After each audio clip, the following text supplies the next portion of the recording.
So, ayun nga guys, kagising ko lang. And kahapon, nakapag-order na ako ng crayfish. Tapos, naghanap na rin ako ng pwede mapaglagyan ng crayfish.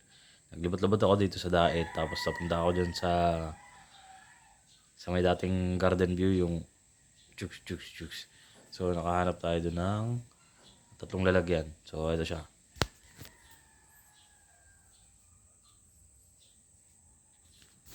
Ayun siya guys. So, sa halagang 500 pesos, nakabili tayo ng tatlong canister na paglalagyan natin ng ating mga crayfish habang sila ay bumabiyahe. So, yun lang, no? Gusto ko lang lagyan ng i-date yung timeline ng ating pagsimula. Siyempre, malay ba natin kung dito na ako yumaman, no? So, no, yun. And samahan niyo ako sa aking journey dito sa pag-aalaga ng crayfish. And sana dito tayo yumaman, guys. So, ako nga pala si Chups. Hindi ako tamad. Busy lang ako sa trabaho. Samahan niyo ako sa aking journey sa crayfish farming.